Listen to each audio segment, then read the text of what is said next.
One of my wife's lovers held a knife to my throat, the blade cold enough to draw a bead of blood. He sneered, "Now you're a real cuckold," and chuckled, "Watch while we have fun with her." Across the room, my wife smirked. "Watch, bastard," she said, her tone dripping venom. "Maybe you'll learn how to treat me." The leather straps bit into my wrists and ankles as I sat tied to a chair in the middle of my living room. Victor, the largest of the three men, loomed over me while his friends Emile and Marco flanked him, their laughter echoing off the walls. Sophia, my wife of 10 years, lounged on the couch in a black dress, sipping wine like it was a casual evening gathering. Her heels dangled from one foot as she reclined with smug ease, her eyes locked on mine. They thought they had humiliated me. What they didn't know was that this wasn't the end of my story. It was the beginning of theirs. Sophia and I had once been the couple everyone envied. She was captivating, sharp, beautiful, and ambitious. We'd met at a luxury hotel in Vienna where I worked as the operations manager, and she was an events coordinator. Our chemistry had been instant, and within a year we were married, building a life together in Zurich. But cracks formed over time. My long hours left her restless. She thrived on attention and admiration, and I couldn't always give her that. The signs were there, the late-night calls, sudden outings, the way she pulled away when I tried to hold her. I told myself it was just a phase. Then 3 weeks ago, I found the messages. Her phone buzzed while she was in the shower. Marco's name flashed on the screen. Against my better judgment, I looked. The texts were explicit, full of promises of stolen nights. And he wasn't the only one. There were messages from Victor and Emile, too, each thread more damning than the last. When I confronted her, I laid out the evidence, screenshots, hotel receipts, photos from a private investigator. She didn't deny it.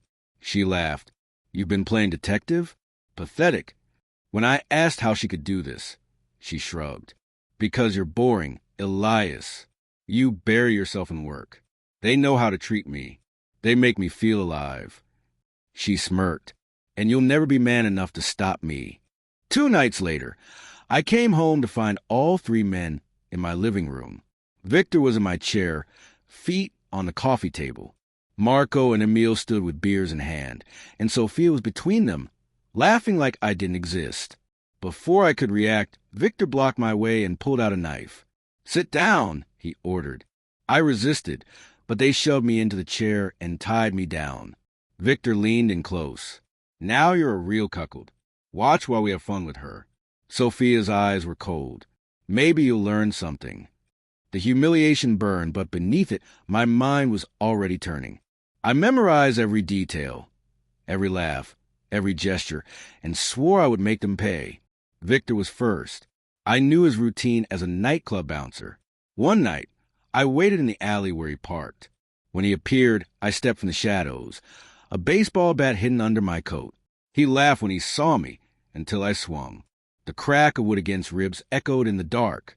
He dropped to the ground, gasping, but I kept going until he was broken and barely conscious. He'd live, but he'd never forget. For Emile and Marco, I chose a different kind of punishment.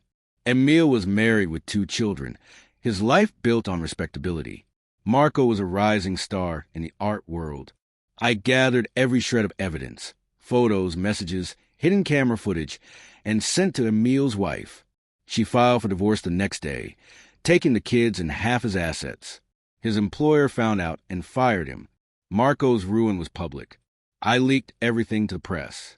Galleries dropped him, clients abandoned him, and his career collapsed. Sophia was last. I served her divorce papers and froze our accounts. She had nothing, no money, no reputation, no allies. The woman who had once smirked at me now begged for mercy. Months later, I stood on the balcony of my new apartment, looking out over the city lights. Victor was still recovering in the hospital.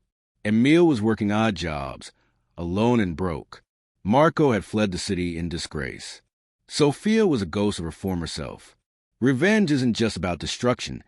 It's about making them live with the consequences of their actions. Some betrayals don't break you. They make you stronger. And stronger I became.